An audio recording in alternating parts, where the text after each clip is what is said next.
Jurassic Park පොතේ කතාව අහපු ගොඩක් අය මට ලොස්ට් වර්ල්ඩ් පොත ඒ කියන්නේ ජුරසික් පාක් දෙවනි පොත කතාව ගේන්න කියලා කමෙන්ට් කළා. මේ වීඩියෝ එකේ ස්ක්‍රිප්ට් එක ලියලා දෙන්න මට උදව් කරේ මගේ wife. thank you very much ඒකට. ජුරසික් ෆ්‍රැන්චයිස් එක හරි ඩයිනෝසෝර්ලා හරි ගැන උනන්දුවක් තියෙනවා නම් මම කරපු ජුරසික් වීඩියෝ ටිකත් බලන්න. මම ඒවා ප්ලේලිස්ට් එකකට දාලා තියෙනවා.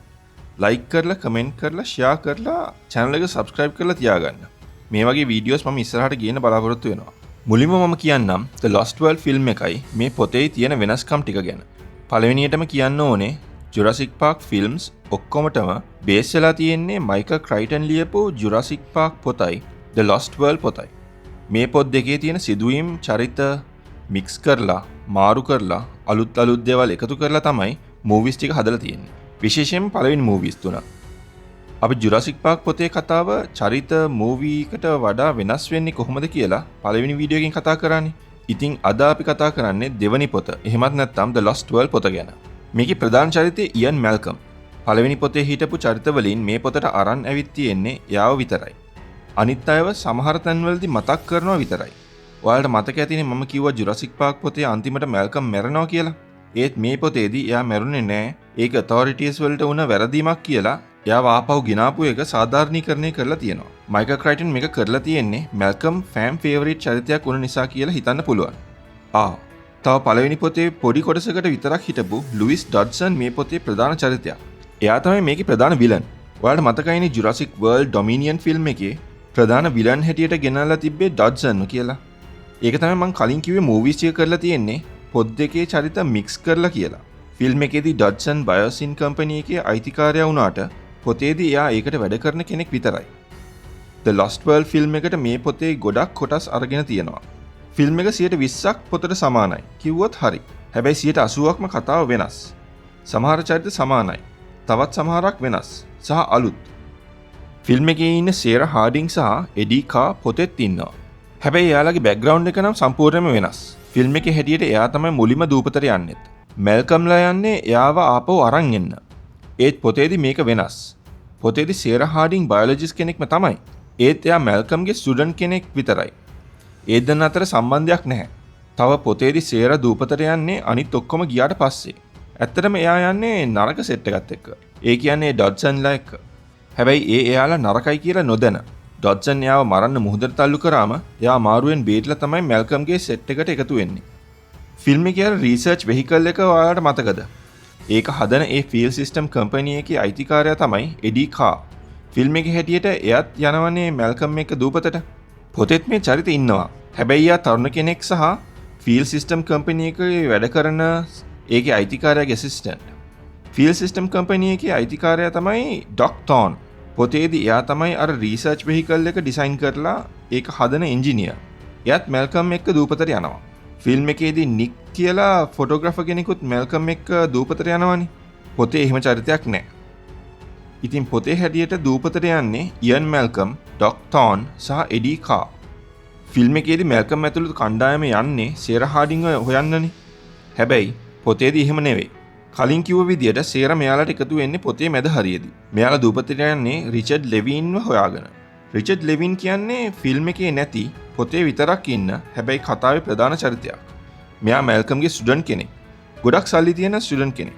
ජුරසික් පාක් එකේදී ඇලන්, එලි සහ මැල්කම්ට උන දේවල් තනින් දැනගෙන මෙයාට ඕන වෙනවා ඩයිනෝසෝර්ලා බලන්න, ස්ටඩි කරන්න, දූපතට යන්න. ඒකට එයා සල්ලි වේදම් කරන්නත් ලෑස්ති. ඒත් ඇලන්, එලි, මැල්කම් ඔක්කොමල්ලා එහෙම දෙයක් උනේ නෑ. එහෙම දූපතක් නෑ. අපි කට්ටිය අඳුරන්නේවත් නෑ. කියා ලෙවින් එක්ක යන්න බෑ කියනවා. ලෙවින්ට ඒත් යන්න ඕනේ. එයා තමයි ඩොක්ටර්න්ට ගෙවලා රිසර්ච් වෙහිකල්ස් හදන්නෙත්. ඒත් එයා හිතුවක්කාර විදියට වාහනේ හදලා ඉවර වෙන්නත් කලින් තනියම දූපතට යනවා. ගිහින් අමාරුවේ වැටලා මැල්කම්ට ඩිස්ට්‍රෙස් කෝල් එකක් දෙනවා. එයාව බේරගන්න තමයි සෙට් එක දූපතට යන්නේ. රිචඩ් ලෙවින් මැල්කම් සෙට් එක ගැන ඔත්තු බල ඉඳලා එයාලගේ පස්සෙන්ම ලුයිස් ඩොඩ්සන් සහ සෙට් එකකුත් දූපතට යනවා. ඔයාලා කල්පනා කරනවා ඇති ඇයි ඩොඩ්සන් මෙයාලා ගැන ඔත්තු බැලුවේ කියලා. මොකද එයා ජුරසික් පාක් එක ඒක තියෙන දූපත ගැන එහෙම දන්නවනේ. එයාට තනියම මේකට යන්න තිබ්බනේ. මොකද පළවෙනි පොතේදී ඩෙනිස් නෙඩ්රිට ඩයිනෝසෝර් DNA හොරකම් කරන වැඩේ බාර දෙන්නේ එයානේ. මෙතනදී තමයි පොතේ ෆිල්ම් එකේ තව ප්‍රධාන වෙනස්කමක් එළියට එන්නේ. මේ පොතේදී මෙයාලා යන්නේ සයිඩ් B. එහෙමත් නැත්නම් ඊස්ලා සෝනා කියන දෙවෙනි දූපතට. ෆිල්ම් එකේදී එයාලා යන්නේ ජුරාසික් පාක් එක තිබ්බ ඊසා නූබ්ලා දූපතටමන. ඉතින් මේ ඊසා සෝන දූපත තියෙන තැන හොයාගන්න තමයි ඩොට්සන් ලෙවින් පස්සෙන් ගිහින් ඔත්තු බලන්නේ. මේ දූපත තියෙන තැන හෝ එහෙම එකක් තියෙනවා කියලාවත් මැල්කම් දන්නේ නැහැ. කොහොම හරි ලෙවින් මේක හොයාගෙන හැමෝටම කලින් තනියෙන් යනවා. ඔත්තු බලපු ඩොට්සන්ටවත් හිතාගන්න බැරි වෙනවා කොහෙද ගියේ කියලා. ඒ නිසා එයා මැල්කම්ලා පස්සෙන් ගිහින් ඔත්තු බලලා මැල්කම්ලා දූපත ගැන සහ ඒක තියෙන තැන ගැන හොයාගත්තම එයාලගේ පස්සෙන් දූපතට යනවා. ඩොට්සන් මේ යන්නේ කලින් පොතේදී නෙඩ්රිට කරන්න බැරි වුණ වැඩේ එයාම කරන්න. ඒ කියන්නේ ඩයිනසෝර් DNA හොරකම් කරගෙන ඒවා බයෝසින් කම්පැනි එකට දීලා එයාලට ඕන විදියට සත්තු හදන්නයි පරීක්ෂණ වලට යොදාගෙන උන්ව එක්ස්ප්ලොයිට් කරලා සල්ලි හම්බ කරන්නයි. ඔයාලට මතකද ෆිල්ම් එකේ ඉන්න රිසර්ච් වෙහිකල් එකට හොරෙන් නැගලා දූපතට එන මැල්කම් විත් ගුව කෙලි. පොතේ මේ චරිතය වෙනස්. පොතේ එහෙම හොරෙන් දූපතට එන පොඩි ළමයි දෙන්නෙක් ඉන්නවා. කෙලිසා ආබි. හැබැයි මේ දෙන්නගෙන් එක්කෙනෙක්වත් මැල්කම්ගේ ළමයි නෙවෙයි. මේ දෙන්න ලෙවින් කමියුනිටි සර්විස් විදියට උගන්වන ඉස්කෝලේ ළමයි. නිකන් ලෙවින්ගේ පොඩි ඇසිස්ටන්ට්ලා ෆෑන් ක්ලබ් එකක් වගේ. හැබැයි මේ දෙන්න ගොඩක් බ්‍රයිට්. විශේෂයෙන්ම ආබි කියන පොඩි පිරිමි ළමයා. සයිඩ් B කියන්නේ මොකද්ද? ඒක තියෙන තැන මොකද්ද කියලා හොයාගන්න මේ දෙන්න මැල්කම්ට ලොකු හෙල්ප් එකක් දෙනවා. ලෙවින් ඒ දෙන්නගේ ටීචර්. දූපත හොයාගන්න එයාලත් උදව් කරා කියලා ඒ දෙන්නවත් දූපතට එක්කන් යන්න කියලා ඉල්ලද්දී වැඩිමල් අය ඒක කරන්න බෑ කියන එක නිසා තමයි මේ දෙන්න හොරෙන්ම වාහනේ ඇතුලේ හැංගිලා දූපතට යන්නේ. හැබැයි මේ දෙන්න යන එකෙන් කට්ටියට වෙන්නේ ලොකු උදව්වක්. ඩොල්සන් එක්ක දූපතට යනවා තව දෙන්නෙක්. හවර්ඩ් කිං සහ ජෝර්ජ් බේසල්ටන් කියලා ප්‍රොෆෙසර් කෙනෙක්. හවර්ඩ් කිං කියන්නේ ඩොල්සන්ගේ ඇසිස්ටන්ට්. මෙයාලගේ අරමුණ හොඳින් හෝ නරකින් ඩයිනසෝර් DNA අරගෙන එන එක. මැල්කම්ලාගේ ගෲප් එක පිටත් වෙන්න කලින් සේරා හාඩින්ටත් එයා එකතු වෙන්න කියනවා. ඒ වුණාට එයා ඒ වෙලාවේ ඉන්නේ ඇෆ්‍රිකාවල. ඒකින්ද හරි වෙලාවට එයාට ජොයින් වෙන්න බැරි වෙනවා. පරක් වෙලා ඇවිල්ලා දූපතට යන්න විදියක් හොයා ඉදි තමයි ඩොට්සන් එයාව අඳුරගෙන කපටිකමින් එයාලා එක්ක යමු කියලා දාගෙන යන්නේ. දූපතට ලං වෙද්දි සේරට තේරෙනවා ඩොට්සන්ගේ අරමුණ හොඳ නැහැ කියලා. එතකොට ඩොට්සන් එයාව මරන්න මුහුදට තල්ලු කරලා දානවා. ඒත් සේරා අමාරුවෙන් බේරිලා මැල්කම් හොයා ගන්නවා. ඔන්න ඔය ගෲප්ස් දෙක තමයි දූපතට යන්නේ. මැල්කම්, තෝන්, කා සහ හොරෙන් එන කෙලි සහ ආබි කියන ගෲප් එක ලෙවින්ව හොයාගෙන යනවා. ලෙවින්ට මොකක්වත් වෙලා නැහැ. ආතල් එකේ ඉන්නවා. මෙයාලා ආවා කියලා මෙයාලට බනිනවා. ඩිස්ට්‍රෙස් කෝල් එක පොඩ්ඩක් බය වුණ වෙලාවක දුන්න එකක් කියලා එයා කියනවා. පස්සේ අමාරුවෙන් ජීවිතේ බේරගත්ත සේරත් එයාලට එකතු වෙනවා. ඒ අතරම ඩොට්සන්, බේසල්ටන් සහ කිං කියන තුන්දෙනාත් දූපතට එනවා. මෙතන ඉඳන් තියෙන්නේ පළවෙනි පොතේ වගේම සර්වයිවල් සීන් එකක්. මේක අවුල් යන්නේ ඩොට්සන් මැල්කම්ලගේ සෙට් එකේ වැඩ සැබටාජ් කරන්න හදන නිසා. එයාට ඩයිනසෝර් DNA අරගෙන මදි. එයාට අනිත් ගෲප් එකේ කට්ටියව මරන්නත් ඕනේ. විශේෂ හේතුවක් නිසා නෙමෙයි. එයා නරක මිනිස්සෙක් ඉඳලා. ඉතින් මම කලින් කිව්වා වගේ The Lost World පොතයි ෆිල්ම් එකයි සෑහෙන වෙනස්. එක චරිත ටික සමහරක් සමානයි සමහරක් වෙනස්. දෙක සිදුවීම් 20%ක් සමානයි 80%ක් වෙනස්. ෆිල්ම් එකේ සිදුවීම් සිදු වෙන්නේ ඊසා නූබ්ලා සහ සෑන් ඩියේගෝ වල.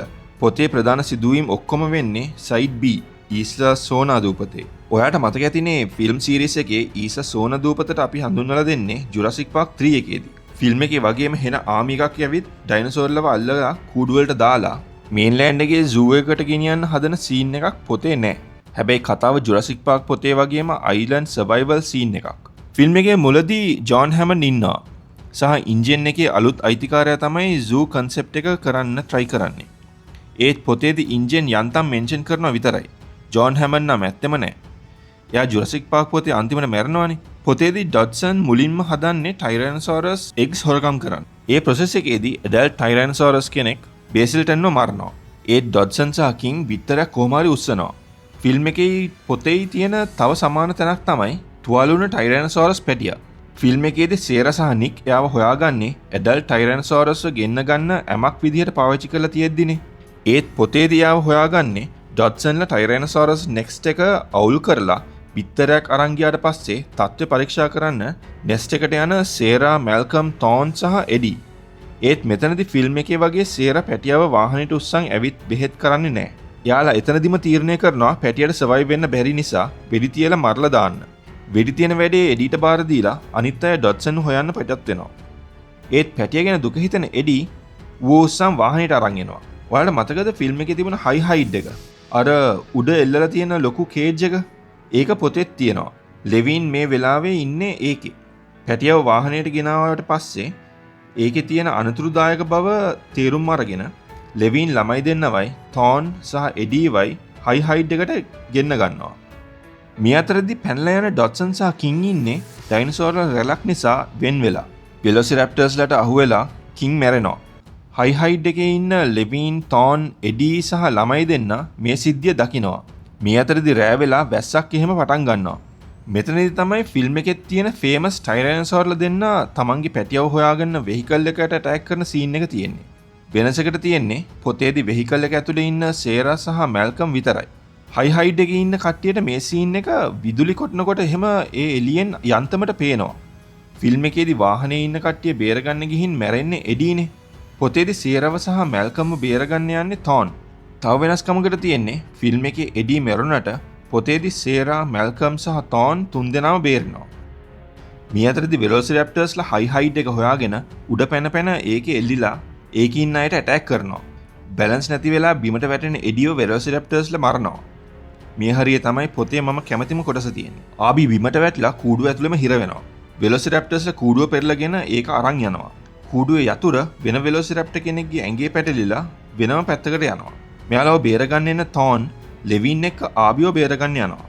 ඊට පස්සේ එන සේරා කෙලී එක්ක යතුරු හොයාගන්න යනවා. කොහොම හරි වෙලොසිරැප්ටර්ස්ලා එක්ක ලොකු සටනකට පස්සේ කට්ටිය ආබිවත් බේරගෙන හොඳටම තුවාල වෙලා ඉන්න මැල්කම්වත් අරගෙන එක තැනකට එකතු වෙනවා. මේ වෙද්දි ප්‍රධාන ගෲප් එකේ එඩි මැරිලා.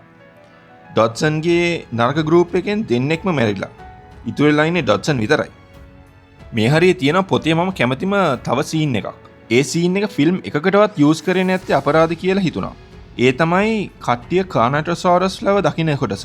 එයාලගේ තියෙන කැම්ෆ්ලාජ් හැකියාව හරිම ටෙන්ස් ක්‍රියේටිව් විදිහට ඒ සීන් එකෙන් එක්ස්ප්ලেইন කරනවා. ඇඟේ හිරිගඩු පිපෙනවා ඒ ලියන තියෙන විදිහට. මෙතන ඉඳන් තියෙන්නේ තව පැය භාගකින් එන හෙලිකොප්ටර් එකකට යන්න කට්ටිය try කරන එක. පොතේ ගොඩක් තැන්වලදී වගේම මෙතනදිත් මූලිකත්වය යන්නේ තෝන් සහ සේරට. පොතේ සේරට තියෙන්නේ හෙන ස්ට්‍රෝං, බය නැති, රිස්ක් ගන්න පර්සනැලිටි එකක්. හෙලිකොප්ටර් එකට යන්න කාර් එකක් හොයාගන්න වෙලොසිරැප්ටර්ස්ලා පිරුණ කැලේ හරහා තනියම යන්න ඉදිරිපත් වෙන්නේ එයා. එයා අමාරුවෙන් ගිහිල්ලා කාර් එක හොයාගත්තට පස්සේ ඒක උදුරගන්න කොහෙන්දෝ ආපු ඩොට්සන් try කරනවා. එයා එතනට එන්නේ සේරට වීඩියෝ කැමරාස් වලින් බලබලා පාර කියන තෝන්ගේ රේඩියෝ පණිවිඩ හොරෙන් තමන්ගේ රේඩියෝ එකකින් අහගෙන ඉඳලා. සේර සහ ඩොට්සන් කාර් එකට රණ්ඩු කරන තැනට දෙයියෝ දුන්නා වගේ කලින් හිටපු ටයිරැනොසොරස් එනවා. ඩොට්සන් ටයිරැනොසොරස්ට අහු වෙනවා. සේර කාර් එක අරන් යනවා. මේ අතරදී වෙලොසිරැප්ටර්ස්ලා අනිත් අය ඉන්න තැන වටලලා ඇටැක් කරන්න පටන් ගන්න තිබ්බත් එයාලා ටනල් එකක් හොයාගෙන බේරෙනවා. හැබැයි මෙයාලට වෙලාවට හෙලිකොප්ටර් එක තියෙන තැනට යන්න බැරි වෙනවා. ඒත් සේරත් ආයෙ එයාලට එකතු වුණාට පස්සේ කට්ටිය බෝට්ටුවක් හොයාගෙන ගඟක් දිගේ ගිහින් කරදරයක් නැතුව දූපතෙන් බේරෙනවා. ඔයාලා බලන්න ඇති ටයිරැනොසොරස් අරන් ගිය ඩොට්සන්ට මොකද වුනේ කියලා. ෆිල්ම් එකේ බෑඩ් ගයි මැරෙන හැටි මතකද? ඇඩල්ට් ටයිරැනොසොරස් බෑඩ් ගයිගේ කකුල කඩලා තමන්ගේ පැටියට කන්න දානවා. නිකන් පැටියගේ කකුල කැඩුවට රිවෙන්ජ් එකක් වගේ. මේකෙදිත් වෙන්නේ ඒකමයි. ඇඩල්ට් ටයිරැනොසොරස් ඩොට්සන්ව එයාගේ නෙස්ට් එකට අරන් ගිහින් කකුල කඩලා දුවන්න බැරි කරලා පැටවුන්ට කන්න දානවා. සේර සහ මැල්කම් බෙහෙත් කරපු කකුලට කාස්ට් එකක් දාගෙන ඉන්න ටීරෙක්ස් පැටියත් එතන ඉන්නවා. ඉතින් ඕක තමයි ද ලොස්ට් වර්ල්ඩ් පොතේ කතාව. ෆිල්ම් එකට වඩා මේක ගොඩක් වෙනස් වුණාට පොඩි සමානකමුත් තියෙනවා. පළවෙනි පොතේදී වගේම මයිකල් ක්‍රයිටන් මේකෙදිත් ඉයන් මැල්කම්ව සයන්ටිෆික් තියරිස් සරලව ඉදිරිපත් කරන්න මවුත් පීස් එක විදියට පාවිච්චි කරලා තියෙනවා. රිචඩ් ලෙවින් සහ ඩොක් තෝන් ගොඩක් වැදගත් පොතේ නැති චරිත. ඒ වගේම තමයි පොඩි ළමයා ආබි. සේර සහ කෙලි ෆිල්ම් එකේ කවුන්ටර්පාර්ට්ස් දෙකට වඩා ගොඩක් මොලේ තියෙන බය නැති චරිත දෙකක් විදියට තමයි පොතේ කියලා තියෙන්නේ. The Lost World ෆිල්ම් එකේ ඩොට්සන් නැති වුණත් ජුරාසික් වර්ල්ඩ් ඩොමිනියන් ෆිල්ම් එකේ යාව ගෙන්නලා යන්තාක් දුරට පොතට සමාන රූපයක් මවලා දිනවා. කතාවේ අපහැදිලි තැන් තියෙනවා නම් පහලින් කමෙන්ට් කරලා මගෙන් අහන්න. ඔයාලා පොත්වල කතාව අහන්න කැමති නම් මේ අවුරුද්ද ක්‍රිස්ටොෆර් නෝලන්ගේ ඔඩිසි මූවි එක එන්න කලින් ඔඩිසි පොත ගැන වීඩියෝ එකක් කරන්න මම හිතාගෙන ඉන්නවා. ඔයාලා ඒකට කැමතිද කියලා මට කියන්න. ගොඩක් අය ඉල්ලුවොත් මම මේ වීඩියෝ එකත් කරන්නම්. වීඩියෝ එක සම්පූර්ණයෙන් බලවට බොහොම ස්තුතියි. ලයික් කරන්න, කමෙන්ට් කරන්න, channel එක subscribe කරලා තියාගන්න. මේ වගේ වීඩියෝස් ටිකටම ගේන්න බලාපොරොත්තු වෙනවා. එහෙනම් අපි ඊළඟ වීඩියෝ එකෙන් හම්බෙමු.